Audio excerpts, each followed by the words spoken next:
right, take two, and we hope indeed it does work this time around. And if it doesn't, I don't think we even care at this point. Larry, here we go again. How are you? Doing good. Doing absolutely fantastic. That is fantastic. Now, look, here is the kind of endorsement we need. This is the postman in Capitola saying this new media stuff is difficult, fellas. Keep working hard. We'll be here to support the two best sports talkers in the Bay.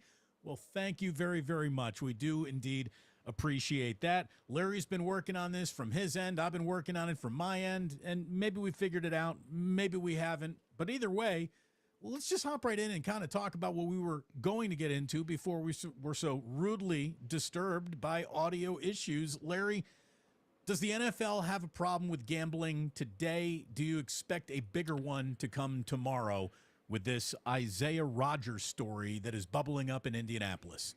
Well, I mean, the problem is that the players don't make enough money so that they could just tell the gambling, the gamblers who prey upon them to go, get lost.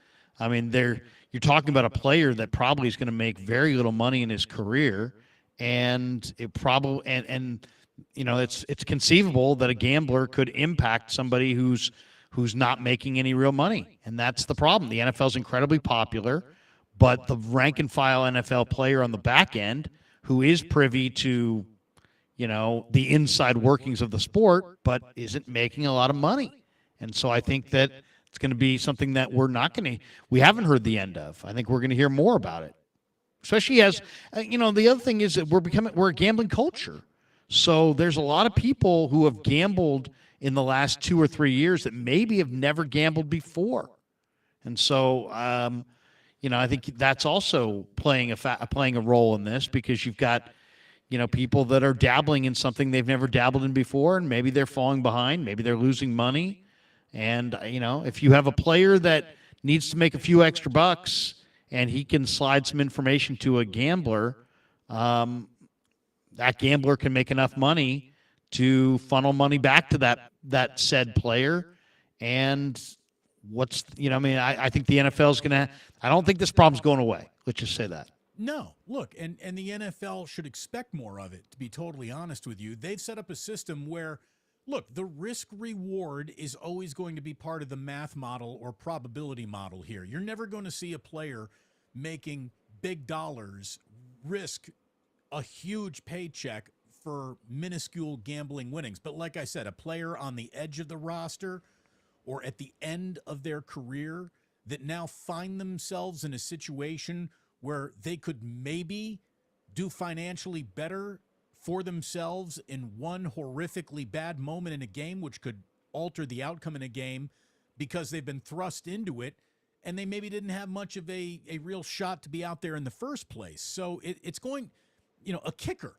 Think about the control a kicker could have over a score with missed point after touchdowns, a missed field goal or two along the way. It could dramatically affect the outcome, and maybe, it's not going to come from a quarterback. You're not going to see a quarterback throwing a game. You're not going to see a wide receiver. You're not going to see a team's star corner, but a team's third nickel in his year 35 season. Maybe, Larry, maybe. And we're only talking about this in terms of the NFL. I mean, obviously, Major League Baseball with Pete Rose has been through this. But with more and more opportunities to gamble, and where I almost guarantee you this is going to rear its head before it does professionally, is in college. I could see college football, college basketball dealing with this on a much larger, more serious scale because there's too much money to be made professionally. Collegiately, for a lack of a better term, it's a gamble. Yeah, and we've seen point shaving scandals in college. It's not like we haven't seen it. We have seen it. So, that's really kind of you have a situation here where the money that the gamblers potentially could funnel back to the players could be a significant amount of money in the grand scheme of things compared to what they earn as players. And so it kind of creates an atmosphere where this would be a good deal for the players if they could somehow avoid getting caught, of course. So I think that the NFL is going to have to be very vigilant in their approach to trying to stop this, and they're probably going to have to go to some great lengths and probably investigate their own players in every single situation. We just saw Calvin Ridley lose a whole year for gambling, and I guarantee you I saw footage the other day of an NFL ref on the sideline who was being heckled, saying, "Hey, you got money on this," and he kind of turned and he kind of gave kind of a sly smile. And I'm not saying that was an indication that he was gambling on it, but they're aware. I mean, they're human beings. They're aware. There's an awful lot of money being thrown on some of these games. If you felt like you had an official in your back pocket and you could pay off an official or a player, then the question is how much? What would it take? Well, it's going to take a whole lot less to pay off an official or a marginal player than it would to pay off a $20 million a year quarterback. New Rock and New Era 84 says, get yourself a fall guy, Chris Carter. And this is what's kind of fascinating to me about this story. It wasn't even the player himself. It was a friend of his, an associate, according to the report that is coming out about this story. So, what is the level of tracking of the circle of friends now around NFL players in terms of the gambling community? We're going to learn more about this story as it comes out, but it started to develop this afternoon, and it's the one story that broke since I wrapped up my show from earlier today, so I thought we'd get into it and start off with a little home and home. Part 2 Electric Boogaloo, and all I can say to everyone who has been patient with us, we were supposed to start at 7:30. Thank you very much. Thank you for being patient. Larry and I are still learning how to put this whole thing together. But for tonight, let me just tell you, all amateur audio engineers, just be gone. If it doesn't sound good, then maybe this isn't the show for you to watch tonight. We can't troubleshoot it anymore. Here we are. We hope that it works for you. We have conflicting reports, different people. I don't know who's messing with us, so I don't even care anymore. OTAs, again tomorrow. Are you heading on down? Yes, I will be there. Kyle Shanahan will address the media. We're going to be down there in the morning for practice. I think I've got practice scheduled tomorrow at 10:40 in the morning. And then Shanahan will talk to us and then a few select players after that. What time is Wednesday's practice? Do you know? Wednesday's practice is 10:50. And then Steve Wilkes and some select players will talk after practice. See, these practice times are kicking my rear end because that's when I'm on the air here. And I know it's not necessarily important for me to be on the air exactly at 11, but we got a demanding audience that expects me, Larry, and I'm just not going to get down there, unfortunately, for this round of OTAs. Why did Shanahan move it up? How come it still wasn't at like noon or 1 o'clock? That's a great question. I'm not privy to why they schedule it the way they do. But yeah, and then they've used, they've had other times and during the season, they'll have one practice that starts in the morning. They'll have another practice that starts in the afternoon. But I think a lot of it's attributable to, their travel and sleep schedules and so on and so forth. But I have no idea why they scheduled it the way they did.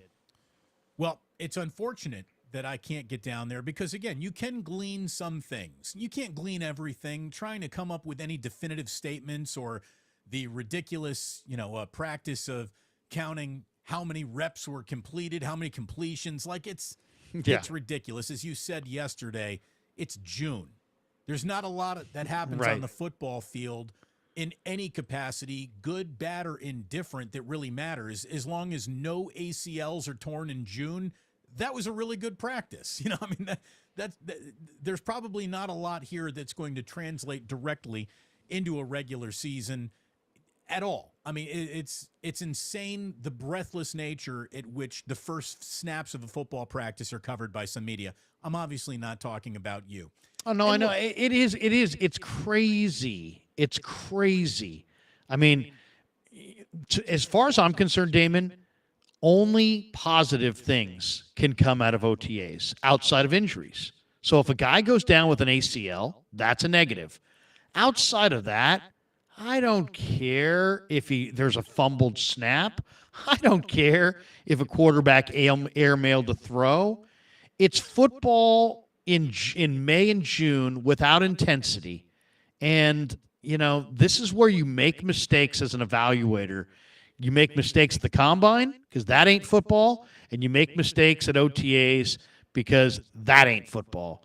I mean, it's you. To me, I look at it as a positive only. If somebody does something amazing, that's a positive in their favor. But if they don't show up, that's not a negative. It's especially in the in the voluntary portion. Obviously, this one's mandatory, but if you don't show up for voluntary, people were trying to bag on Javon Hargrave for not being there. I don't care if he's not there. I really don't. And you know what? I wouldn't even put it past, like some people are like, where's Debo? Why is Debo not out there? I wouldn't put it past the 49ers to say, hey, look, we got 12 receivers we got to take a look at. Why don't you, Debo, why don't you, sit this one out? Because we want to get, what really OTAs should be about, introducing your program and taking inventory on your offseason roster of 90 men so that when you get to camp, you got a real good idea who's in the mix, who's not in the mix. There are such things as camp bodies, guys who are on the field wearing uniforms, but they're really not in the mix. So I think there's way too much importance put into what actually happens in these OTAs. People have reported it like it's the second half of the Super Bowl. It ain't. Right. No, it's not. It's a bit much, and I don't know if it's self-serving, attention-grabbing. For some, it might be. And look, this is not the transition that I wanted to bring up. What I saw today was, I believe, a tweet from Grant Cohn today. And look, Grant and I have had our differences. We went and said hello at practice when I saw him at OTAs. Very nice. I got nothing against the guy. I admire what he's done. He is built, something almost out of thin air that I admire greatly. I really do. But we definitely have a different way of how we go about covering football and the team that we're supposedly trying to maintain a level of journalistic integrity while we're looking at them and covering them and trying to relay stories here. He wrote today, "Dear 49ers, either give Trey Lance an opportunity to compete for a starting job or trade him. Stop holding that young man hostage. You're ruining his career." Are you covering the team or are you trying to dictate the decisions in the front office? That to me is where we just see what might be a similar job through very different lenses. He wants to be involved in the decision-making process. I just want to talk about what I'm seeing. Call it styles, if you will. But here's one thing that I think is and I understand where he's going with that. I do, because are we going to get a competition, or is there no competition? And if there's no competition, and all Trey has stated is saying, "Hey, I just want an opportunity to compete," and I think what Grant is saying is, he going to get that opportunity to compete, or is he not getting the opportunity to compete? And if he's not getting the opportunity to compete, why don't you move him down, move him on? Why is he not getting an opportunity to compete right now?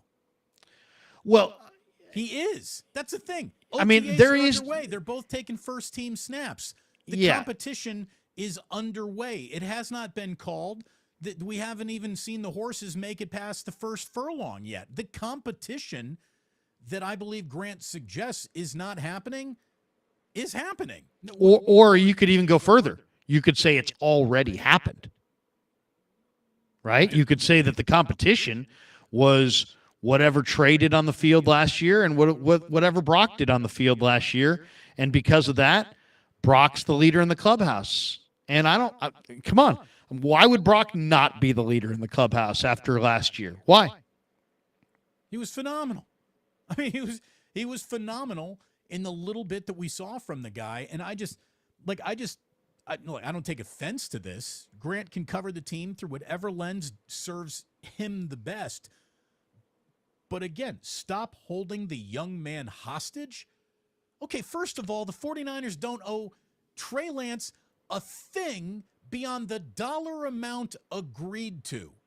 And if they want to store him as backup, then that is every bit their right and privilege as the team that drafted him. They are not holding Trey Lance back. They're giving Trey Lance an opportunity to cash an NFL paycheck for a team that drafted him. He has not hit free agency. There is a process to going from one team to another opportunity, and he has not reached any part of that journey yet. Like this breathless, the Niners owe him so much. They don't owe him jack shit. They owe him nothing but the direct deposit, which I'm sure clears every 2 weeks. Well, I hear what you're saying. They've made an evaluation based on what they've seen thus far, and their evaluation is that Brock is their number one guy, and that everybody else is, to be determined as far as how they're slated and where they rank, and how often they're going to, when they're going to play, and so on and so forth. I think there's just a belief by some that this should be an open competition with both guys having equal everything. But that's not reality. The reality is that last year counted, and the 49ers evaluated Brock Purdy. And last year was all about Trey Lance and his timeline. This year, they're prioritizing their own timeline. As they should. As every team should. And that's where they're at. Yeah. And I think there's also an expectation that Trey is going to be a certain level of player. And the one thing that we can say without a doubt is that the 49ers coaches know more about whatever decisions they've made. They know more football than we do. And I'm putting myself in that category. I'm putting you in that category. I'm putting Grant in that category, and every other media person. They know more about these players. They know more about their talent. They know more about their skill level. They know more about these players than we do, regardless of any decision they've made in the past. They are pro coaches, and so they know more about these players. And I think what the answer that a lot of people don't want to hear is that the 49ers they're not going to come out and devalue any of their players by saying anything but just positive dialogue. And if they don't have anything real positive to say about it's football, they're just going to hang to the positive. Right. And what have we seen this offseason? You're seeing lots of comments from the 49ers about Trey and his personality, and Trey and his work habits, and Trey and who he is as a person, because they feel like they're on solid ground talking about that. But they don't compliment his accuracy or his processing or any of the attributes of playing football. Right. And that bothers a lot of people. But I would say to everybody is listen to what they're saying, and also listen to what they're not saying. And also maybe don't focus on the verbiage and just focus on the actions, because the actions are what you really need to if they loved Trey Lance and thought he was on the verge of, on the precipice of becoming the next Patrick Mahomes, they would not have signed Sam Darnold to an $11 million contract with incentives. If they really thought that Trey was going to be awesome, then they probably aren't bringing in Joe Burrow's backup to be number 3. And today, according to Aaron Wilson, they're working out Jack Cohn, the former Notre Dame quarterback, who very easily could wind up being a practice squad quarterback for the 49ers. So it's clear that they are establishing a surplus of quarterbacks. All I can tell you about this, because I don't have any sources and I don't have any inside information, is that typically when any team in any sport establishes a surplus, it's because they're getting ready to trade off of that surplus. And that's what it looks like to me. And it's funny because I said this 2 months ago, and people were like, oh, my God. I said, well, look, if you're committing to Brock Purdy as your guy, then shouldn't you do right by Trey and move him along so he can go play and resume his career somewhere else? And people were like, I can't believe you're saying that. Right. And now here we are. It's June the 5th, and the 49ers are basically we're right there on the month away from camp, and the reports are coming out that Brock Purdy's healthy, and he's probably going to be healthy, and he's probably going to be back in August, and he's probably going to be the number one quarterback. And so now people are saying that. Now people are saying move him on. I said that 2 months ago, and people were like, you hate Brock, you hate Trey Lance. And I'm like, no. I'm just reading the tea leaves that they're going with Brock Purdy, and if they're going with Brock Purdy, how does Trey Lance develop by not playing? To me, it was a no doubt situation. They were going to move him. Ian Rappaport kept teasing that they were entertaining offers, but then as the draft came closer, he pushed off of it a little bit and said, well, it may not happen for a while. But you notice he didn't say it wasn't going to happen. He didn't take it back. He just said, it's not going to happen until probably later this summer when they figure out if Brock is really healthy. So now they found out that it sounds like he started to throw. The reports are good. It sounds like he's healthy. It sounds like he's going to return to a similar prospect that he was. And now they're buffering their quarterback room with Darnold and Allen and now maybe Jack Cohn. To me, and I know nobody wants to hear this, especially from Larry Krueger at this point, but what I told you 2 months ago is absolutely coming to fruition. It looks like they're establishing a surplus to move off of that surplus, and the only logical conclusion is that the guy that they'll be moving is Trey Lance. So I'm not saying I'm rooting for it because I ain't, but I'm telling you, this is what it looks like, and this is what it's looked like to me since the combine.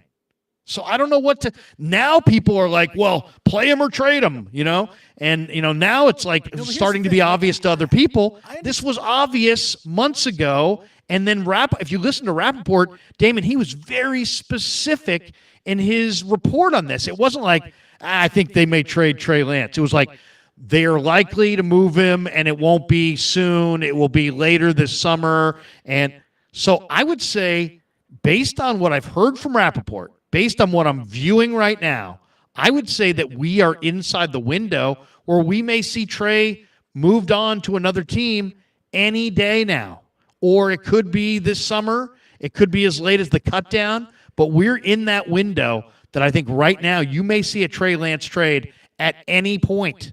And I'm not rooting for it, but I am predicting it. And look, I'm not saying that you're right or wrong about that. To me, the overall arcing lesson of all last year is, hey, you might need 3 quarterbacks. So the fact that the 49ers would keep Brock Purdy, Trey Lance, and Sam Darnold all on the team should be a breathless evaluation of what is happening here that surprises no one. It should surprise no one that this team might keep 3 quarterbacks this year. I don't care what their names are. They just learned this lesson last year, and everyone's like, well, what did you learn from that? Well, by keeping 3 talented quarterbacks on the roster, why is that bad for the Niners? Why is that being projected as, well, they can't make a decision on these guys? I think the decision's been made. We need guys who are good at this, and we need more than 2 of them, and we think that we might have them here. And believe me, if they do indeed trade Trey Lance, that is Kyle Shanahan basically telling you, I fucked this up. I should never have drafted him. I liked him on tape, but the minute he got in here, the only thing I liked about him was his work ethic and how he was with his teammates and what a great guy he was. Like you said, the talking points that they keep on putting out there, nothing about accuracy, nothing about what they think he can be for them.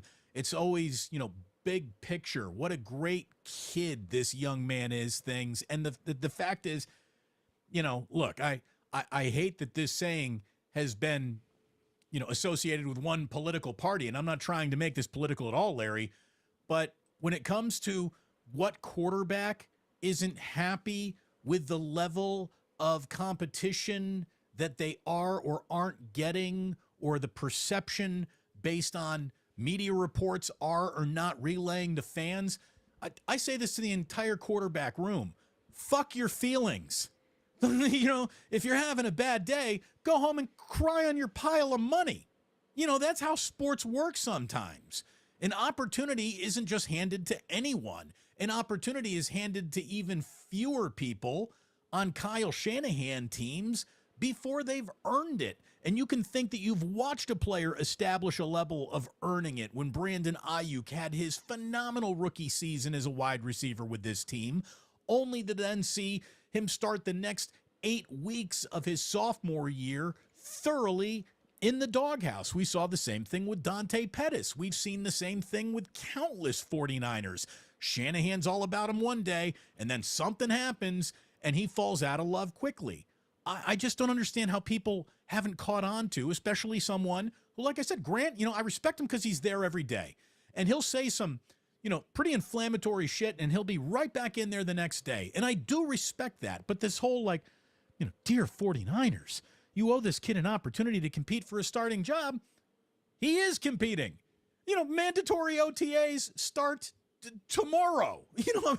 There's not a lot of competition that really goes on a football field when guys aren't even wearing pads.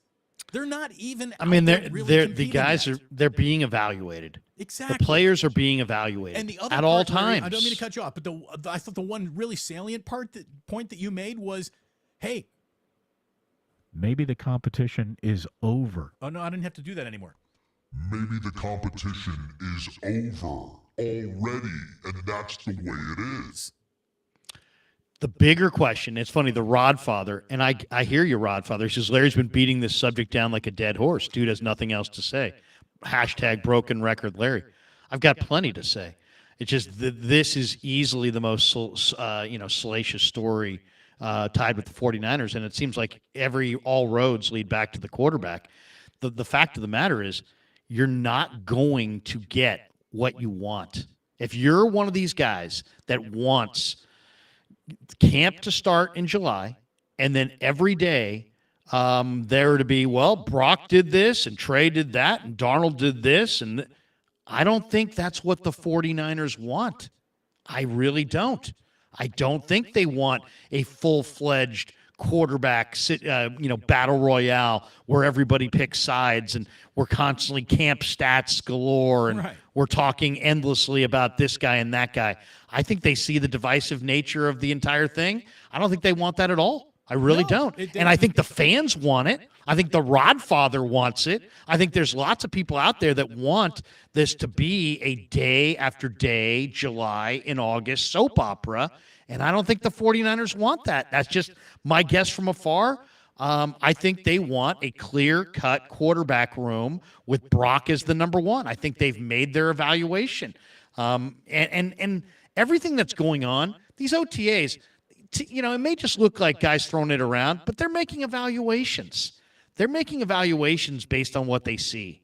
And so I don't know what they see. I'm not privy to the inner workings of their quarterback room or the dialogue, but I'm sure as hell, the one thing that just gets a little tough to stomach is that all these people ripping Brock Purdy, the guy's never lost a game that he started and finished.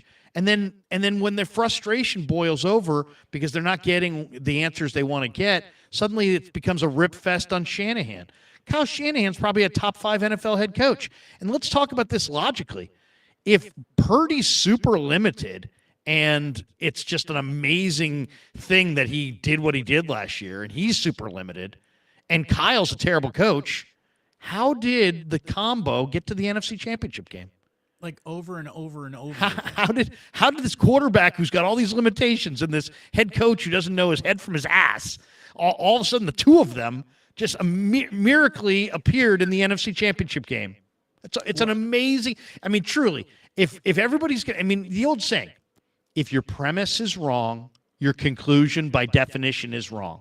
So if your premise is Brock Purdy can't play, then your conclusion off of that is going to be faulty because he can play. And if you're and don't listen to me, listen to Steve Young, listen to Kurt Warner, listen to anybody, listen to Hall of Fame quarterbacks. Listen to Jeff Garcia. Listen to people who actually know the game. Is there any person who is credible within the sport who is ripping either Kyle Shanahan or Brock Purdy? Anybody, any coach, any scout, any player, anybody. Is anybody ripping these guys? No.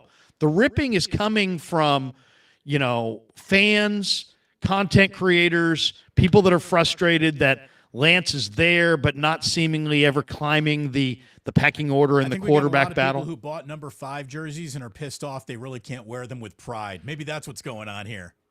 I think Trey's a great prospect, but go back and read the reports that Dane Brugler wrote on him. He said, you know what? This kid's an unprecedented evaluation. And I'll say this, there is a stark contrast to the people that I know in my world who are personnel people that have credibility. They have had evaluations of Trey Lance that are so far away from what the rank and file content creator or fan is saying. The content creator fan is talking about Trey like if Kyle would just get out of the way, and if Purdy wasn't there, Trey would become Mahomes part 2. Right. But when you talk to Michael Lombardi, he's very critical. When you talk to Mike Martz, he's like, well, he doesn't run that well, and he's not that accurate, and I personally, I just don't know what he does, really. I mean, it's like he's eviscerating him. I had Randy Mueller on. Randy Mueller is the former general manager of the Dolphins and Saints. Friend of a friend, his brother Rick and I worked together scouting wise with the Sacramento Gold Miners in 1994. Been friends with Rick for years. He's now the recruiting coordinator at Coastal Carolina. I had Randy Mueller on my show. I said, Randy, where did you have Trey Lance evaluated on your board in the draft where he came out? And guess what he said? I was floored by his answer. Wasn't on the board. Wasn't on my board. I said, no, I thought he was joking. I'm like, Randy, no, seriously. Where was he? What round? I didn't have him in a round. I go, no round. You didn't have him as a 5th round pick. You didn't have him as a 6th round pick. You didn't have him as a 7th round pick. Nope. He said, Krug, I didn't have him on the board. Randy has nothing bad to say about Trey Lance. He's not anti-Trey Lance. He's an evaluator. I said, Randy, why? Why was he not on your board? And he said, there wasn't enough there. There wasn't enough, reviewable tape on Trey Lance to put him in any round. So I just simply took him off the board. I could not. I wouldn't consider drafting him because I couldn't put my arms around what he was as a prospect. Right. I never felt like I got a handle on what he could do and what he couldn't do. So I would never make an evaluation and put my name to it to any owner or any team and say, you know what, I think he's this. So that is an eye-opener. Martz, Lombardi, and Mueller, 3 guys that all have personnel. They've made money in the NFL as personnel evaluators. They're either ripping Trey Lance and eviscerating him, saying that I don't know what he does. You know what? I'm not sure what he does. Or saying, you know what? There's so many issues with the evaluation that I just don't even have him on the board. I mean, that's dramatic, man. It is. That is. Look at it this way, Larry. We're in OTAs, but I think we just reached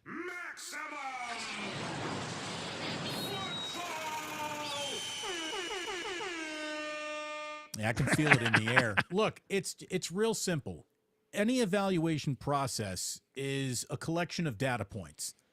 And if you have people saying, look, there just aren't enough data points to collect for me to make a process, that to me doesn't even really speak negatively or positively. It's just a matter of fact, I didn't get to see enough, so I can't vouch for the guy, if we can use like mob language. Do you vouch for the guy? Yeah, I vouch for the guy. Well, if you vouch for the guy and he doesn't come through, that's all on you now. And there just wasn't enough to vouch for the guy. And I think that that's pretty interesting. The one guy that I don't understand, by the way, speaking of vouching for a guy, I'm always going to vouch for our Trent Baalke, who's dropping a super chat. You know, Damon, I thought I was listening to your show with Larry, and I thought to myself, there's a guy that needs $19.99 in U.S. dollars. And I said to myself, you know what, Damon, let's get you $19.99. Put it in an envelope. I put it in an envelope. His name's A.J. Jenkins, and I wrote it down, and I said, you know what, I'm a jackass, and I don't really know football. So, look, thank you very much, Trent. I appreciate it. Someone's like, there it is, Damon Bruce, real talk, hard truth. Even though it's cold and harsh to some, it is. It's real. Like, I don't care about what professional athletes' feelings are hurt. You know, I want everyone treated decently. I want everyone treated fairly. But the whole, aw shucks, coach doesn't like me act, Like, I dropped that off in high school and college. You know, I mean, like, come on. And college, let's face it, is professional football without the paycheck. That's all that is now. So, really, outside of high school, I'm not here to hear about who didn't get the amount of orange slices at halftime they thought they deserved. Well, you know, Kevin got a banana and an orange slice. I only got a half of an apple over here. Okay, well, we're in high school, so let's get that right. But after that, I don't give a shit anymore. And the Niners need as much talent as they can possibly get in that quarterback room, whether it be developed, raw, masked, unmasked, unrealized. I don't care. For them to want to stockpile talent, and I think it's another good point that you make, you don't keep stockpiling a position that you think you have too much of. So there is maybe something going on, and you're right to trust the actions. I'm not sure, Larry, why anyone would still go about wanting to be on the, team Kyle doesn't know what he's doing. And there's still a lot of people who, are planting their flag on that hill. Kyle doesn't know what he's doing. Well, here's the overall record of Kyle Shanahan. He is 52-46-0, which is good enough to have won 53% of his games. So, by mathematical fact, the man has won. Now, if you are going to be such a critic of Kyle Shanahan and what he has or has not done as a coach, you at least must be prepared to acknowledge, since you know so much about the 49ers and what they are and what they need, anyone would have to agree that Kyle walked into a roster with a serious talent deficit on it in his first 2 years. To give him mulligan on a roster, which he turned over like by 40 to 50 players within those first 2 years. If you're willing to give Kyle a record mulligan in his first 2 years, since that, subtract the first 2 seasons, Kyle is 42-24. If you're winning 64% of your games as a coach in the regular season, you know what you're doing. That is loud and that is clear. This guy's been to a Super Bowl with Jimmy Garoppolo. He's been to an NFC title game with Brock Purdy. This team sure is in the NFC title game a lot. They're favored to go back to the Super Bowl this year out of the NFC. And some people view that as a negative. Like, the coach who can't get past the NFC title game is by definition a bad coach. Well, then what are all the other coaches who haven't even seen the NFC title game, haven't even been in it to win it or lose it? And we all know that football, truly more than any other sport you're watching with your own 2 eyes, is in any given Sunday league. That means anyone could beat anybody at any time. The worst team in football is this close to beating the best team in football just about any time you watch. That's why the league is so popular. And then the other thing, and this is, I think, what really drives me crazy, Larry. The other thing that drives me nuts is Kyle Shanahan is only evaluated through the prism of offensive inadequacies, according to his harshest critics. This man has built one of the single most year in, year out, week in, week out, consistent defensive football teams in the last half decade. But Kyle doesn't get any credit for that. And the guy's the GM. I mean, Kyle Shanahan okay, look at it this knows way. what he's doing. I mean, look at it this way. Let's name the quarterbacks who have been in the Super Bowl recently. Patrick Mahomes, Jalen Hurts, Matthew Stafford, Joe Burrow, Tom Brady, Patrick Mahomes, Jimmy Garoppolo. Okay? In the last 4 years, Jimmy Garoppolo's easily the worst quarterback who's been to the Super Bowl in that span. Go another year back. Tom Brady and who was the Rams quarterback when they lost? It was Goff. So maybe Goff. McVay got there with Goff. Philly got there with Foles. But for the most part, I mean, New England, Brady, Matt Ryan, Shanahan got there with the Falcons and Matt Ryan. So, I mean, you could say that probably, in the last, 8 or 9 years, the worst quarterbacks to get to the Super Bowl are guys probably like Garoppolo and Matt Ryan and Foles. I mean, and Goff, and Shanahan's connected to most of them. So I mean, it's the bottom line is, look, they went to their third string quarterback, and they averaged 33 points a game, and they made it to the NFC Championship game. And I'll whatever barometer you want to use, whatever measuring stick you feel most comfortable with. Let's be honest about this. If every NFL coach tomorrow became a free agent, Kyle Shanahan would probably get the biggest contract. Yeah. He's going to get more money than Andy Reid because he's younger. He's going to get more money than Bill Belichick because he's younger. What's Belichick done post-Brady? I mean, Kyle Shanahan is widely respected as one. And believe me, as somebody who spent all of last season in the Niner locker room, talking face-to-face, on camera and off camera, on mic and off mic with the players, I've never had a better sense of the players. I did the Niner pregame show on KMBR for 12 years. I didn't have nearly the sense of how the players felt like you have now. You're right. I have way better access this last year than I've ever had before. And I've talked to guys on the record and off the record. And I've seen them whispering in the corners of the room when nobody else was around. I've never heard word one from anybody in that room that didn't have total respect and admiration for Kyle Shanahan. So the old Kyle sucks is just, I can't go there. And I'm not saying Grant's saying that. Grant's treated me really, really well. I got nothing but positive things to say about Grant Cohn. Look, this isn't a takedown of Grant. And this isn't about Grant. But I know he's been critical of Kyle, but I would beyond that. And it's not about Grant, and I love Grant, and I think the world of him. But the players, if there were a discontent in the corners of the room, you'd feel it. Not only would you feel it, you'd hear it. And if you didn't hear it directly, you'd hear it indirectly. And there's nothing like that. There's huge amounts of respect from Brock Purdy, from offensive linemen, from defensive players, and I've never heard anybody voice anything about, there's people that have questioned their practice habits and how hard they hit on Thursdays, and blah, blah, blah, blah, all these different things.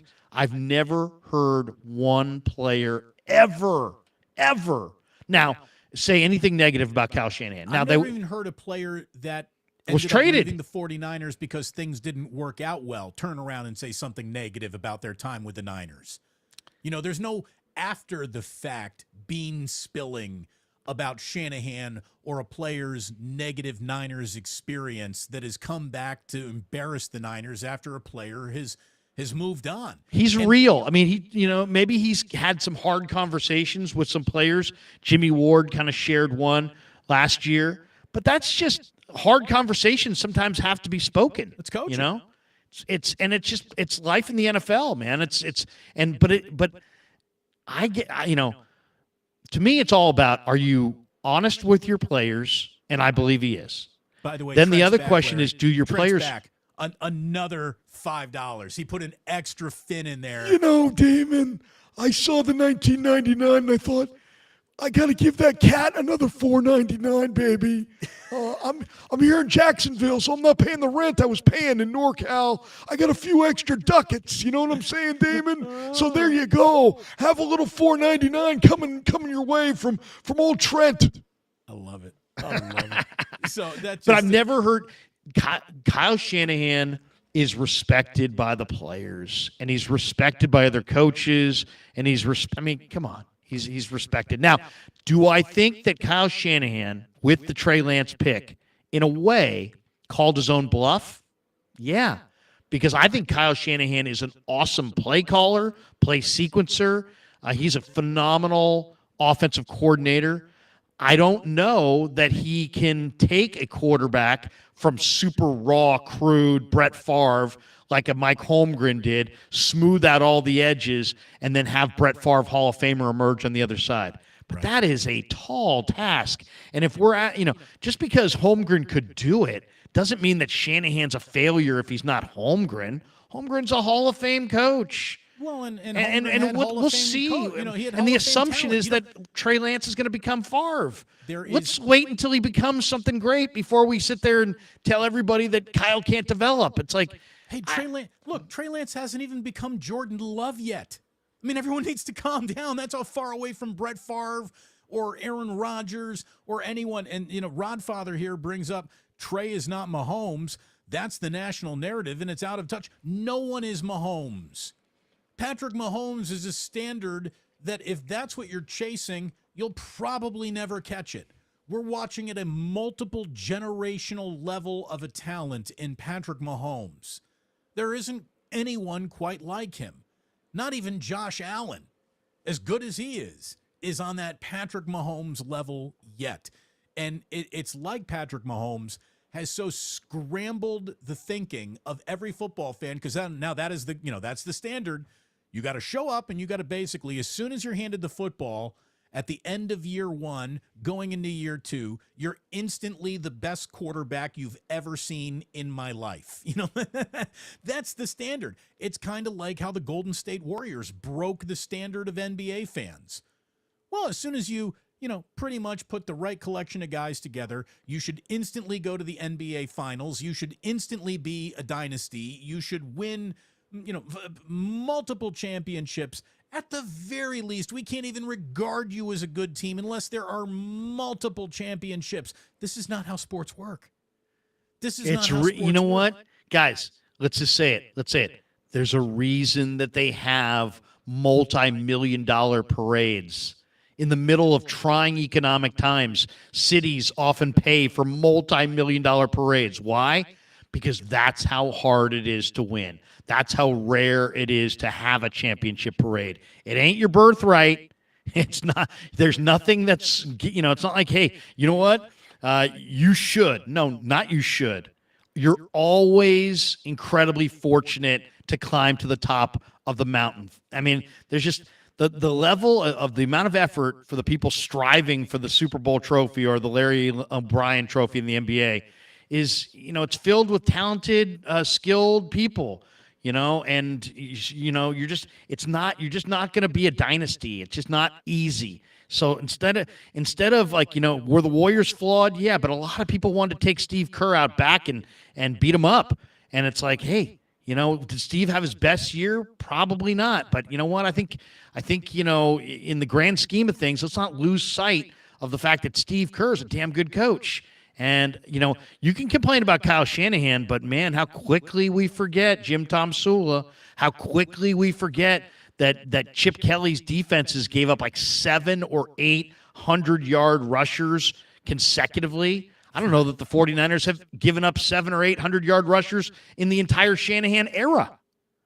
And that happened in 7 consecutive weeks under Chip Kelly. So let's just – I get it. There's a lot of frustration over Trey because they invested a lot, and now they've got Purdy, and they seem more committed to Purdy, and the fans are wanting to see the Trey experiment, to come to fruition, and they want to see it happen. And I do too, but they're not going to risk winning to, make sure that this is a, very, even summertime battle. And I'll say this, I don't know that it drives me nuts that fans would rather the can't get it back value of draft picks invested in Trey Lance payoff than having Brock Purdy win football games. And that is a level of sports fan fuckery that, like, I can't even deal with.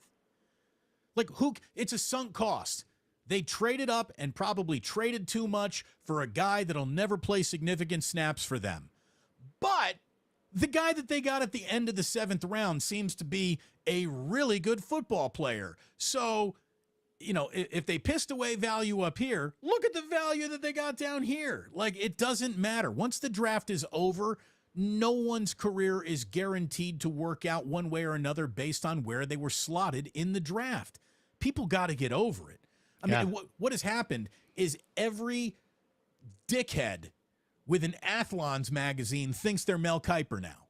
and can evaluate college players coming out of Conference USA in a, they didn't see an awful lot of Cincinnati Bearcat football, but they liked the way this one guy looked in the quarter that they watched. So that's got to be the next play. I mean, that's another one too. Like I have NFL Plus, so as soon as the game NFL Plus? Yes, so as soon as the game's over, I can watch what I used to watch when I was scouting in the Canadian League.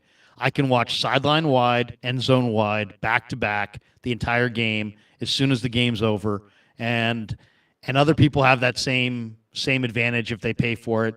And so there's a belief that, hey, I saw all the plays, and because I saw all 22 guys, and the old saying, a little bit of knowledge is a dangerous thing. And there's a lot of people out there that have a little bit of knowledge, and they're watching the all 22, and so they just feel like, you know what? My opinion's as valid as any opinion. Right. Here's the thing. Just because you're watching all 22 doesn't mean you have the eye to even know what you're looking at. And there are some people in the media who do.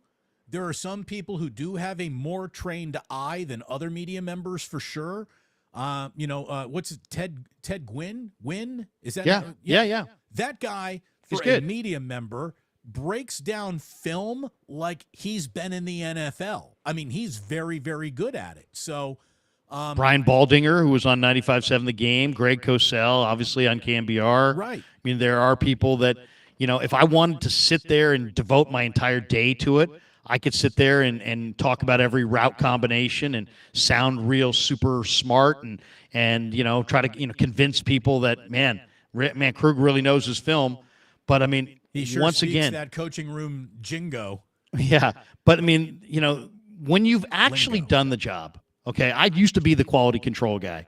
So I have spent 100-hour weeks, and I've rolled that tape back and forth, and I wear contact lenses. And the year that I worked in the Canadian League, I probably upped my prescription 5 times over the course of the year, making myself blind, rolling that film back and forth. And so when you roll that film back and forth and when you've invested the time that it takes to actually know, the difference between knowing and suspecting and knowing and just being an enthusiast. I watch the game. I'll watch it 3 times during the week, and I'll watch the all 22. But I don't know as much as the Niner coaches. I don't know what the coaching points are. I mean, I can't tell you the number of times I talked to Greg Cosell and I asked him a direct question, one that I would think would have answer A or B, and he would say, Larry, and I know you know this, I don't know the coaching point on that. I don't know what their emphasis was. I don't know what they were trying to accomplish there. And that's Greg being totally forthright in his presentation of the answer. It's not like, hey, I saw the film, I know football, I watched the all 22, I know all. He's saying, I know what it looks like around the league, and I can make some assumptions based on that, but I'm not at their meetings. I'm not at their installations. I don't know what the old linemen were being coached to do here. I don't know what they were trying to accomplish here. Every team's a little bit different. So, I mean, it's just, there's a lot that goes into it. It's funny, too, because baseball's the sport where you really could question Kapler. Here comes a left-handed pinch hitter. You got a right-handed reliever. You got a lefty in the bullpen. There's only so many factors. What is he hitting against lefties? What is he hitting against righties? What's he hitting against this pitcher? What's he hitting against that pitcher? What's he doing over the last 10 days? You got a very finite amount of stats, and you can quickly discern what your options are. Do you want a 240 hitter against a lefty? Do you want a 310 hitter against a righty, but he only has certain... I mean, that, and yet people will be like, I don't know. I can't question Kapler. I don't know. That's actually a sport where the options are pretty finite, and you actually can question the manager and be on solid ground in doing so. But nobody does. But football, because they watch all 18 games, and many times they're watching it on the all 22, it's like, hey, man, I watch all the games. I watch the all 22. I can question that. No, you can't. There's any number of factors, and that we're a month away from lots and lots and lots of people throwing camp stats in our face. And you're talking to a guy who used to sit in the meetings, and I've seen coaches say to other coaches, hey, make sure you call 4 plays against this corner because he won't even buckle his chin strap until we get to the team session. And I just want him to, be out there and ready to roll. We go at him a lot early in this practice so I can, teach him a lesson. I mean, there are hey, you know what? Let's do it this way because, it's at the end of the game. People are analyzing these plays. Well, in the fourth quarter, they did this. Yeah, they may have done the opposite of what they normally do, because at that point, it was a 17-point game, and they're trying to put on film that out of this formation, they're going to run to the right, when in reality, because they know the stats say they're going to run to the right, so they get in that exact formation and then run to the left. Why? Because they're self-scouting. They want to know. They know what their tendencies. You have to know your opponent's tendencies, but a good football team knows their own tendencies. Right. And you start to make it murky and make somebody else invest thousands of hours of man-time preparation in preparing to beat you by putting some wrinkles out there that are the opposite, that fly right in the face of your tendencies to distort the picture that your opponent is seeing midweek when they're prepping to beat you. Look, and these things happen every week in the NFL, and nobody ever mentions that. Right. Like that's a non-factor. Like it's not even possible. It's like not only is it possible, it happens every week. I was talking in what was not a great interview with Deebo Samuel this past season, but in one moment of the interview, basically I asked him about a big play that he made, and he said, he straight up admitted, he's like, I lined up on the wrong side of the field and ran the wrong route, but they just found me. Right. I mean, there's human error that actually happens to everything that you see is not the most coordinated.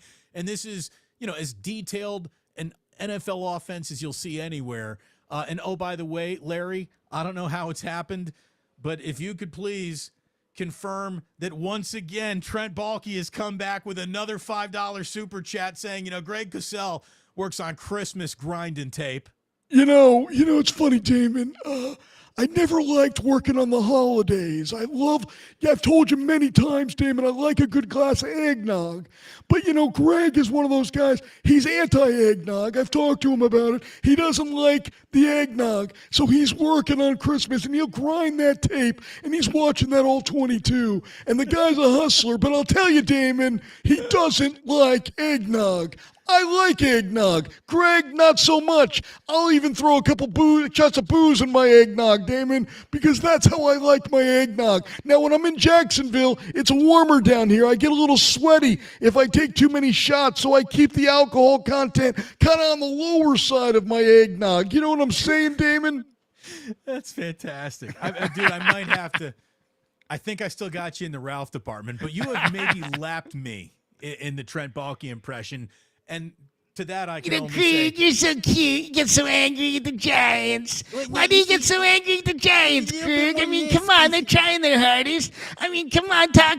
I always talk to Dusty, and I have my garlic fries, and I'll tell Tom, Tom, I like garlic fries, and he says, Ralph, why do you got to put them in a paper bag and bring them into the studio? And I'm like, Tommy, come on. Okay, let's take a call. Go ahead, pick one, Tom. Pick one. it's good. Again. Do you remember when he used to say that? Remember when he used to go, Pick one, Tom. Pick one. I need a little bit more lisp in my Ralph, but you got the raspiness that I usually leave out of my Baalke. So well done. And let me just wrap up what I think has been a pretty damn good football conversation over about the last hour here with this.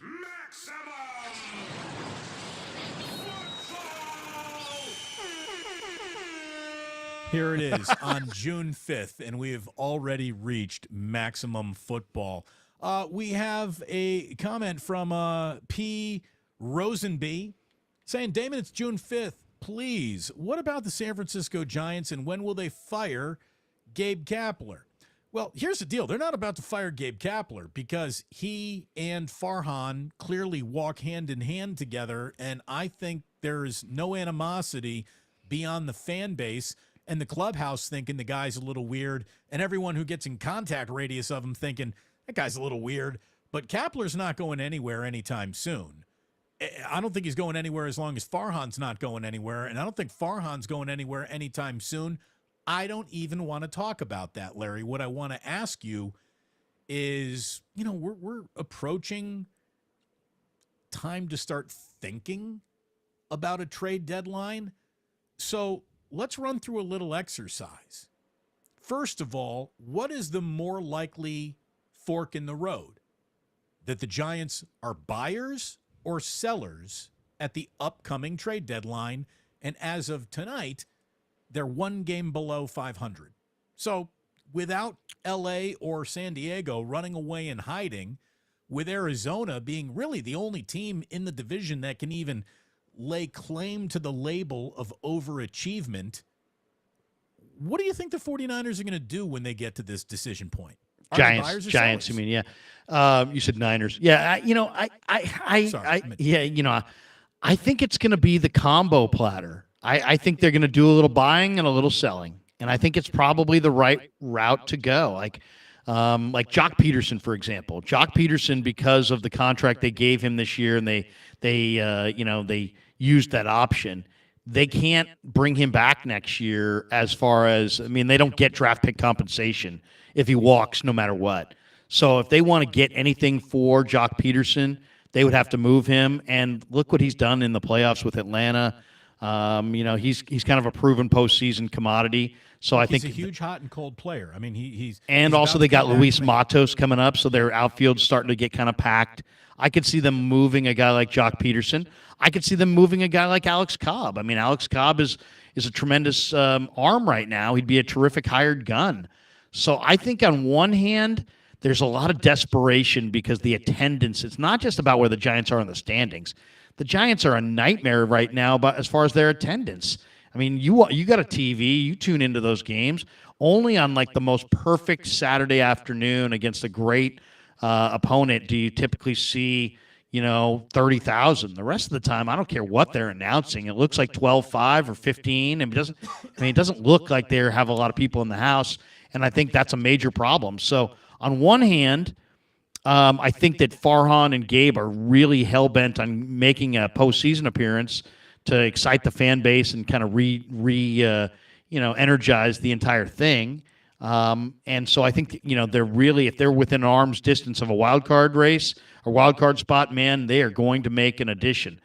But I think they also have seen that they've really taken off since promoting the young players, and I think they're going to be committed to that. So I think it's a combo. I think I could see them. Farhan loves his moves, right? He loves making moves. Look at the move that he made for J.D. Davis on the Darren Ruff trade. He traded Darren Ruff. He got J.D. Davis. He got 3 arms, and those 3 arms are in the minors doing well. So I think they're going to continue down this road. They're going to bring up, they got a couple of really good lefties. Have you seen Carson Wisenhunt? Carson Wisenhunt is going to be a phenomenal Giants lefty. Kyle Harrison is going to be a phenomenal Giants lefty. I think they're going to promote a couple of these young arms, trade off a couple of the veteran guys like Cobb, DeSclafani, guys who they might be able to move to other teams. I think Peterson probably moves. I think Matos gets called up. I think they're going to go young. They're going to try to make a nice trade or two that brings in players that can help them this year. But I also think they're going to trade away a couple guys that are helping them this year and replace them with guys like Wisenhunt and Harrison. They're clearly rocketing. This has been the best first half of the season the Giants farm system has had in years. I mean, we're talking about since the mid '80s. I mean, this is the best the Giants farm system has done as far as graduating players through the system, graduating players to the major league level. Casey Schmidt looks terrific. Bailey looks like he's a keeper. I think Joey Bart, for example, I think is going to get traded.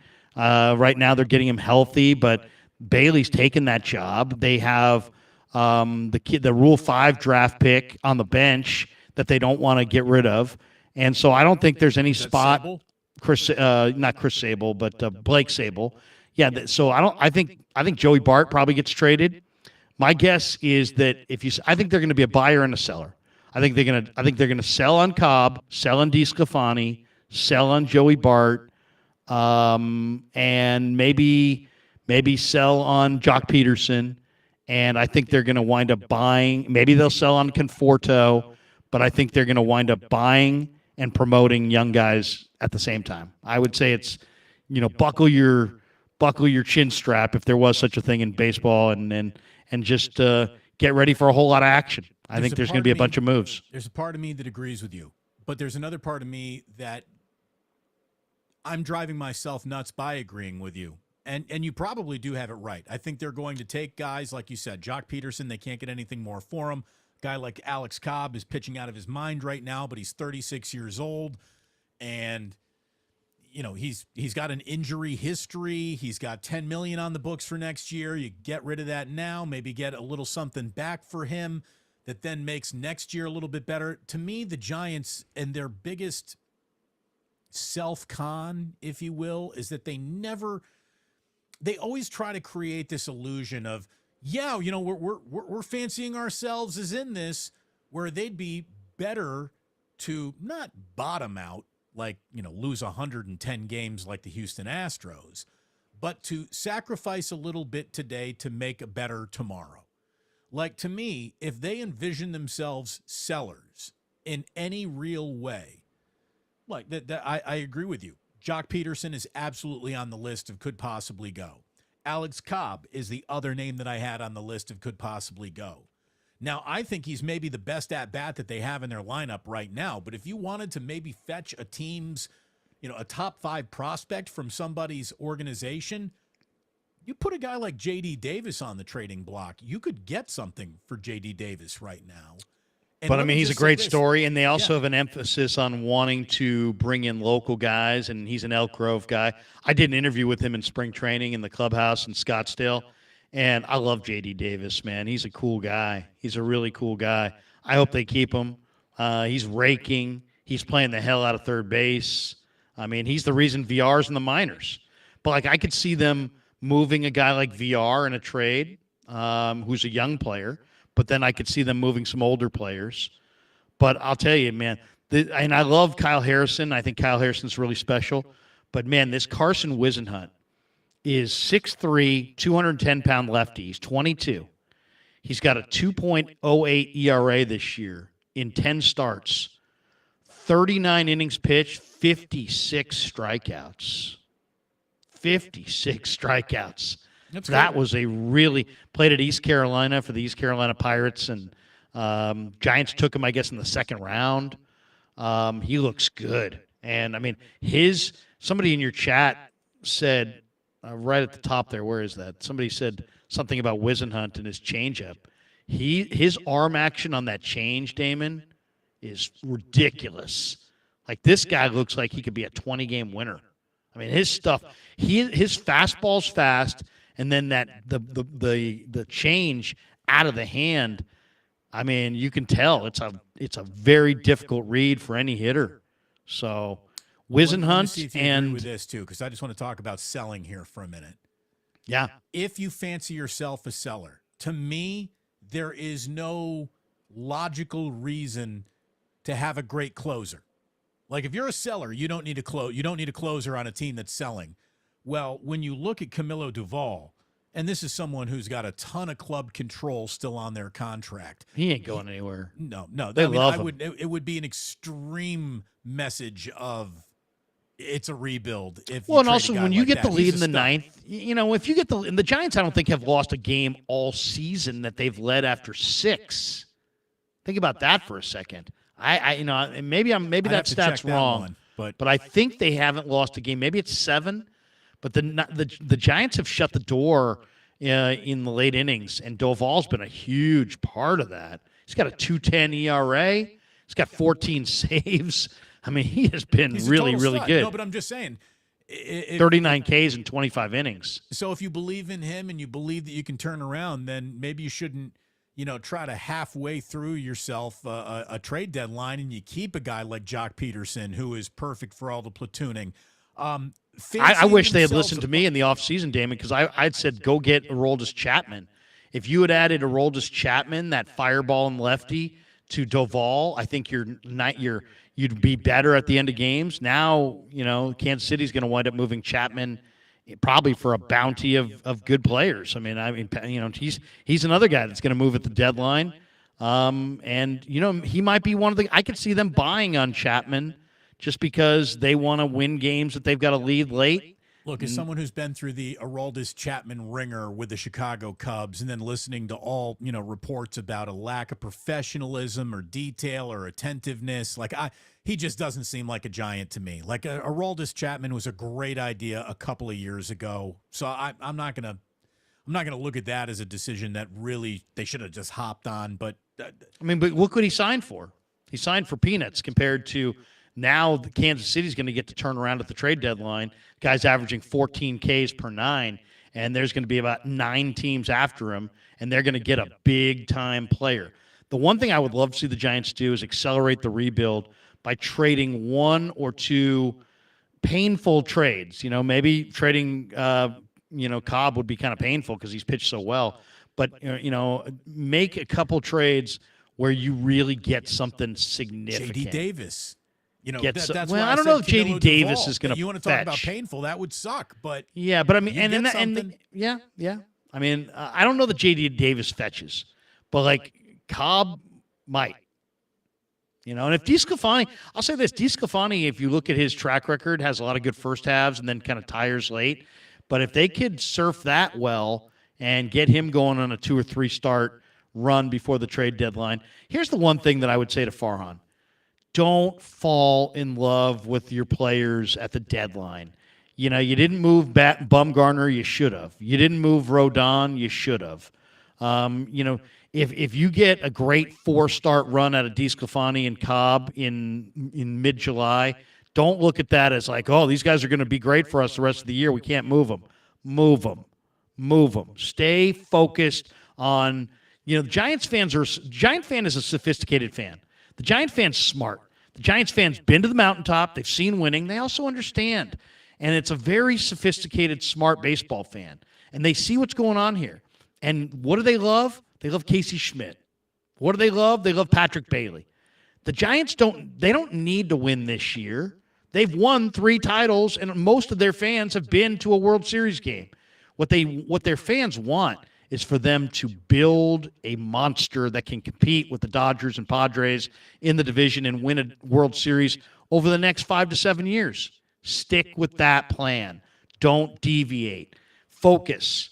Don't fall in love with Cobb. Don't fall in love with DeSclafani. I don't care if Jock Peterson gets hot in July. Look at it as a way to get better players in return. Don't go, oh, hey, we got something here. Let's stay with it. Stop falling in love with your guys and be more disciplined about your rebuild. All right, what if they traded Rodon for a big-time player?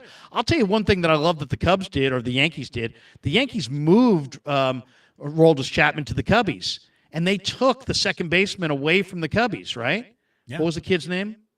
Give me a minute. I'll come up with it. Yeah, and then they basically signed Chapman back, and then they had the second baseman and they had Chapman. So, I'm just saying, I stay focused on what's real. What's real is Casey Schmidt, Patrick Bailey, Luis Matos, the future.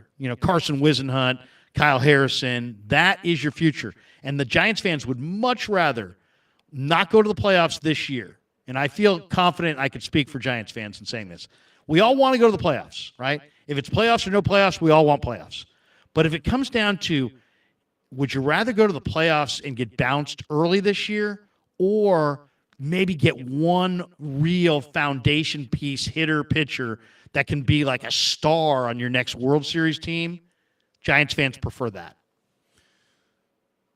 That's how I feel. Yeah. No, it's Gleyber Torres. Oh, that was yeah. it. Gleyber Torres. They Gleyber Torres, traded exactly. Gleyber Torres. They traded Aroldis Chapman and to the Cubbies. They got Gleyber Torres and they re-signed Chapman. If you love Jock Peterson that much and you want him back next year, trade him for a young outfielder. And there's lots of good potential out there. There's lots of good young players who come of age, and heck, we've seen it, and we're seeing it around baseball. By the way, I couldn't come up with Gleyber Torres because I couldn't get Alfonso Soriano out of my brain, which is also a former young Cub second baseman traded to the New York Yankees. Anyway, I loved him too. He was fun. Let's wrap up with this, Larry. Let's wrap up with this. Let's say, and after just watching them, have a a 2-4 homestand against Pittsburgh and Baltimore. This is kind of hard to imagine, but let's say they go to Colorado, they sweep the Rockies, they come back, they take 2 out of 3 against the Cubs, and then after that, they really go on a run where they're winning 8 of 12 here. So the deadline, now they're 5 games over 500 as that approaches, and they very much consider themselves buyers at that point. Well, the first thing I start doing is always go looking at teams that are going nowhere for what you could do looting the treasure chest. And, I don't even want to get into Shohei Ohtani. Like, they don't have enough to go out and get a guy like that. So that's not going to happen. Actually, trading for Shohei would hurt their chances of signing Shohei, because I think Shohei's going to want to go somewhere where he can win. And if you trade 4 or 5 of your cachet top prospects, he's going to look at you and go, do I want to be there? Right. So I think, maybe the smarter move is to let somebody else trade for Shohei. Then throw him $75 million a year and bring him here as the main cog of your free agent offseason, surrounded by all this great young talent on the verge. I had Ned Colletti on the other day, and I asked him what he would do, and he said, I would not trade young players for rentals. Guys, I'm not doing that anymore. They're not in position to do that. So that was Ned. And by the way, on my channel Wednesday night, the great Marty Lurie will be stopping by for a live stream, confirmed it. So after Giants-Rockies go Wednesday night, Marty's coming on, and I'm going to throw a lot of these same questions you're throwing towards me. I'm going to throw them towards Martin Lurie. It's a tapestry, Larry. It's a mosaic. Tapestry. It's a mosaic. I might have to crash that party. Yeah, you want to come? You're invited. I might have to crash that party on Wednesday night. I love Marty dearly. To look at a team that is going nowhere fast, all you need to do is drive over Treasure Island, and you'll find one quickly. Is there any Oakland A that I think could maybe help the San Francisco Giants? Look, Carlos Perez. If you take Carlos Perez, because what do the A's need with a 32-year-old catcher? Get a guy like Carlos Perez. He and Bailey are now your catching platoon, and you can get Sable out from behind the plate where he isn't very good in the first place. They put a lot on his plate by trying to make him a catcher. Get him in the outfield. Get him starting to take ground balls over at first base. I think adding another catcher, because obviously Joey Bart has lost favor in this organization, that to me wouldn't be a bad idea. I'm looking at Carlos Perez. Seth Brown, again, what do the A's need a 31-year-old Seth Brown for, who is an okay player, could be a platoon player for the Giants? Brett Rooker is, basically. He rakes. I love that pick when they made it. Well, I love that trade when they acquired him. He's Joey Gallo, and 9 of his 11 home runs came. Well, he's hit 263 though. Joey Gallo hit 203. Right.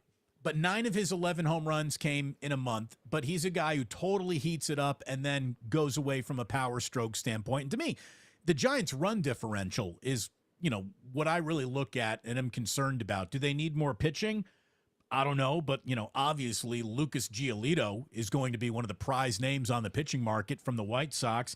You get a guy like Eduardo Perez from the Tigers, a lefty who is going to be coveted if he decides he's done in Detroit at the end of the year, which he probably will, because he's got one of those 3 years left on his deal, 2 years left on his deal, or he can opt out.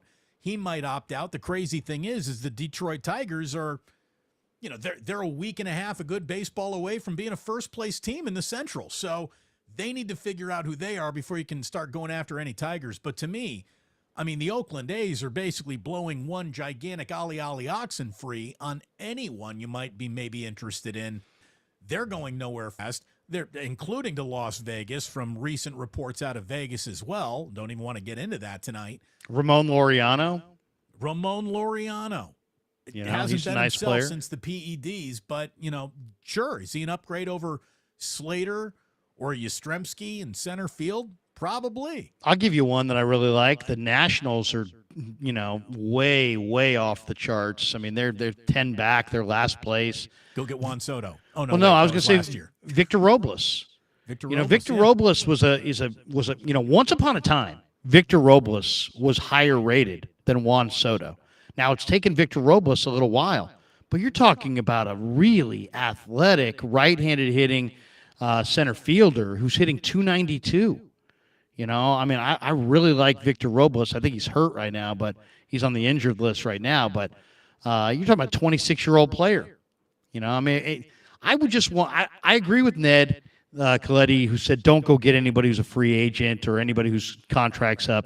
But if you can make a baseball trade and, you know, get a young player with some upside, like a Victor Robles on a, you know, from a second division type team like the Nats, I would do it. I absolutely would do it. And I haven't done a canvassing of every team in baseball, but I mean, Boston's in last place, Kansas City's in last place. The A's are obviously 12-50. They haven't even won 20% of their games. They're the first team to 50 losses this fast since 1900. Yeah, I mean, it's just unbelievable, really. I'll say this. I mean, this Colorado team, I would definitely look at this Colorado team as, you know, in this you know, trip to Denver and take a good look and see, you know, who you like over there, who you think might be able to help your situation. You know, if you can make a good deal with them, you know, they've got some interesting players. They got Jurickson Profar, Randall Grichuk. You know, they've got some interesting players for sure. So, I don't know. I mean, you know, the one thing I do think Farhan is, you know, he loves making trades, and he loves tinkering. Someone's Rockland New Era says Giants can trade 20 fans for Ramon Laureano. Yeah, I saw that. We will have these 20 fans show up at your ballpark. You know what's the saddest thing about the A's thing? The A's still have their ushers clearing people out of moving down. You've stuck it to your fans. Your owner is a billionaire. You flipped the bird to the entire Bay Area. You're lucky anybody wants to go to your games. You have people going to your games. I don't care if every guy in the upper deck moves to the first freaking row. I don't care. No, and to me, to watch these ushers chasing people out of seats, it's like, excuse me, you are the worst, absolutely the worst run organization in the history of baseball. Look, you know, you're lucky they're Bucks are just there. trying to do their job that they were paid to do that night. But at the same time, it's like there are 55,000 empty seats here tonight. Don't get finicky over this one or that one. You know, it really is nuts. I, by the way, am going to be participating, Larry, in the reverse boycott. I was talking to Brian, who is the person who runs the Last Dive Bar, you know, that group over there. Okay. And I'm going to be going to that game, the reverse boycott game that they've got coming up, where fans I'll have go. put up like Tell me when. 25 When is it? I'll go. I'll bring my kid. My kid wants to go out to the A's game this year. Might as well go now, right? The reverse boycott game is June 13th. June 13th. What day of the week is June that? 13th. I think it's a Tuesday night against Tampa Bay. Perfect. Let's do it. I'm there. I'm going. I'm in. So, you know, it is ridiculous that they have asked fans to move when there are 55,000 available seats in that place. It's nuts. I mean, that's just what? I don't care if people want to lay horizontal across 10 seats. I don't care. I don't care if you want to bring your own tarp and tarp off your own section that says Damon Bruce's section. I don't care what you do. I'm just happy that anybody's here. And you're going to sit there and chase people back to those are your fans that you're flipping the bird to. You know, if they care enough to be at your game at all, when you've won, your win percentage is 191. Let's say, just for a moment, that every single usher has been told, we're going to be monitoring. It's not the ushers themselves. It's the organization. No, but let's just say even an usher has been told, we're going to be monitoring these fans and you checking tickets. So just go over and pretend that the fan has the ticket to that seat and just say, oh, enjoy the game, and walk away. There's not a single person who is going to double check that. There is not. Look at it this way. If the owner just does not care, why should anybody? So it is nuts. That's about it, baby. For a show that got underway with audio issues about an hour late than we expected, I think this whole thing, when it's said and done, Larry, will be recorded as a smashing success. Thank you so very much for stopping on by tonight. It's always a pleasure talking sports with you. It's always easy as pie. 90 minutes goes by about as fast as humanly possible when it's the two of us just chopping it up. Yeah, seriously. You really love doing this stuff with you, man. And I haven't been able, you and I have not been able to broadcast nearly as much together as I thought that we would 20 years ago.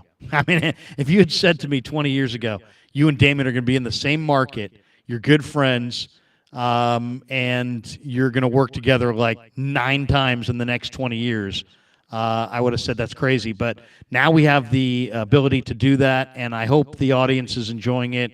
I think the world of your ability as a broadcaster. You're a good person, and now you're a complete person, man. Seeing you and Jack, in the seats at the game this weekend, I'm really happy for you and for Jillian, and you guys are getting to experience the best part of life. Let's be honest. It's the best part of life. It really is. Parenthood is more fun than I thought it would be. I like it more than I thought I would. And yeah, taking my son to a ball game, just me and him going. The youngest is beautiful too pictures, young to man. I mean, understand. It was awesome. wonderful. It really, really was. And you've already been down this road, so you know what I did today? What'd you do? You know what I did today for the very first time? I took my 13-year-old to the gym to lift weights. Ooh. He wanted to lift weights, so we went to Fitness 19 in the creek, and we're sitting there lifting weights, and a guy comes over. He's like, "Krug, love the show," and I'm like, "Radio, KMBR 95.7." He's like, "Nah, man, YouTube. I watch all the time. This is my kid. He's the one who got me into you." And I'm like, "Well, this is my kid. This is Chris," and we shook hands and the whole deal. So you know what? It's very gratifying. So yeah, but no, they're little benchmarks in life, right? And you went through one this weekend, and you're sitting there at a baseball game with Jack, and it's like, you know what? The same way you had a bucket list to go see a great sporting event, man, I know that's on the bucket list as well. Take my little boy to his first baseball game and get him a pretzel, and man, he devoured that pretzel and he loved it. And for me, it was like, you know what? My kid's playing baseball and he wants to get stronger, and I've been lifting weights for years and years, but I always told him, I said, you really shouldn't lift weights until you're about 12 or 13. Now he's 13 going on 14. He's like, "Dad, it's summertime. Do you have time to take me to the weight room, show me how to lift, do it right?" And we spent, a couple hours in the gym today throwing around the weights, and it was just a great moment, even though, it's just lifting weights, right? It's nothing big, but it was great. And I've done it with all 3 of my sons, and these are great memories, man. This is what life's all about. I can't wait until I'm actually sitting in a game and it's a Little League game. Like, that's the next step of the baseball evolution for my kids. That's going to be incredible when that happens. As always, Larry, any of your viewers of the Krug channel who came on over here to watch this tonight, thank you so very much. Go ahead and subscribe. I can't imagine any of my viewers aren't already subscribing to the Krug Show, but make sure you do subscribe to that channel. Larry, I'm going to put this entire show up as a podcast because I thought that our breakdown of OTAs, what mattered, what was breathless, useless evaluation was really good. Our conversation about what the Giants might do at the trade deadline probably is the first of that ilk of conversation to even happen in this market. And I was walking around with Jack, and somebody was like, "Damon, man, I listen to you each and every day. Thank you so much for being my guy on the ride home." And I'm, this is where I always say, well, thank you very much. And I understand that people white lie all the time. So if you listen each and every day, you would know that I haven't been on the air as you were expecting for the last 3 months. But thank you for the compliment. And he goes, "Oh, no, dude. I'm a pluser. I'm in the plus. That's where I find you." So you can listen every day by subscribing to the Damon Bruce podcast. Larry, thank you so much for joining us tonight. It was fantastic. I want to wrap up by thanking my sponsors, and let me tell you who they are real quick, and then I'd like to go through yours, Larry, because we're taking care of each other. Yeah. First of all, my man Ike is just fantastic. I'm going to be at his Brentwood opening on, I believe, June 15th. Don't hold me Nice. to that, but I believe he's got a new store opening. We're going to go out there and have some fun. Good deal. Each and every weekend, you can find me sipping a glass of blackened, usually neat on the rocks, depending if I'm going cask condition that night or not. But it is a delicious whiskey all day and night long. Pick a bottle up at Bevmo or a lot of places you get your whiskey. And the newest addition to the Damon Brew Show is Uncle Boys, a burger joint out on Balboa and 4th in the Inner Rich. Larry, I know you're puttering around the city often. Do me a favor, stop at Uncle Boy's, get yourself a cheeseburger to go, grab the onion rings. You'll be happy that you did. They're a great locally owned story where, you know, a guy and his wife live above the burger stand that they own. They are wonderful native San Franciscans. They met at USF together, and when he was 21, he opened Uncle Boy's, and they survived COVID, which was really difficult to get through.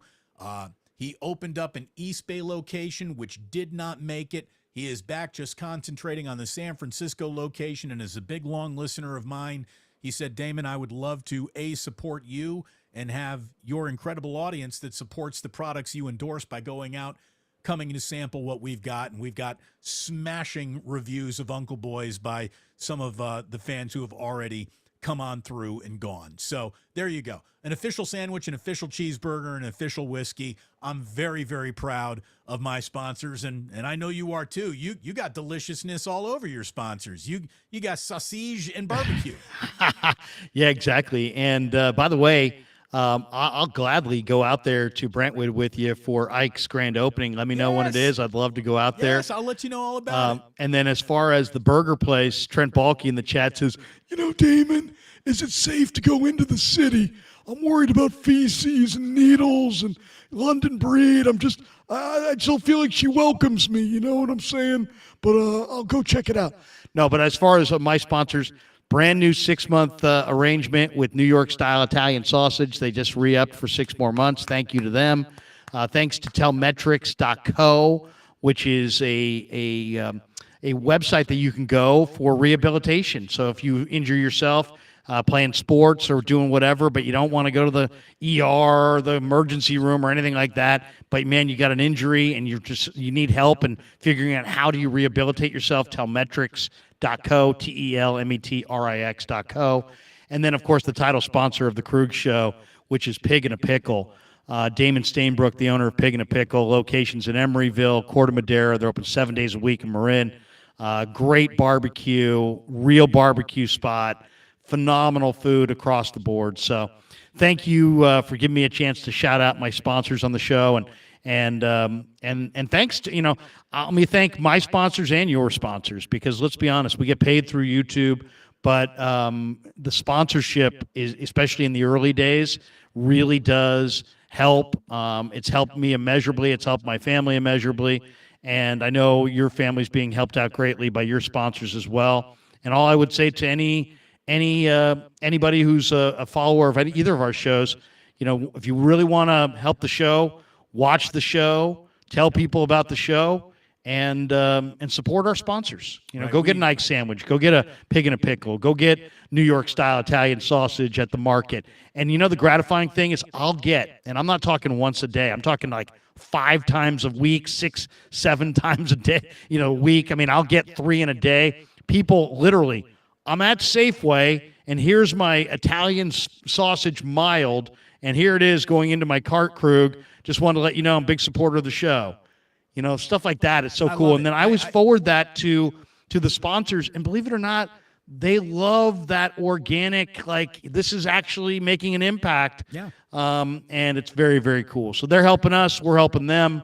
We're growing our channels, but we're trying to help them grow their businesses.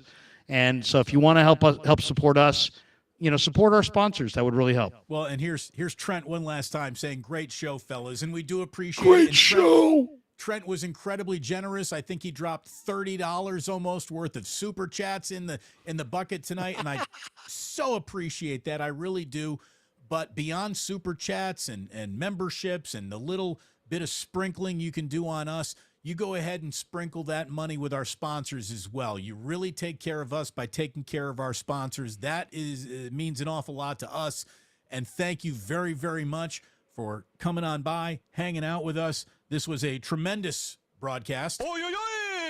Certainly earned one of those. Larry Krueger, you are the man. We'll do this again soon. Have fun at OTAs. I'm sorry I won't be down there to join you, but we'll I'll get a sunburn. I'll get the sunburn for both of us. Get the sunburn for both of us. Lord knows I came home with my market share the last time I was down there. Thank you very much to Larry Krueger for swinging on by tonight from the Krug channel. That guy's one of the best in the world at what he does.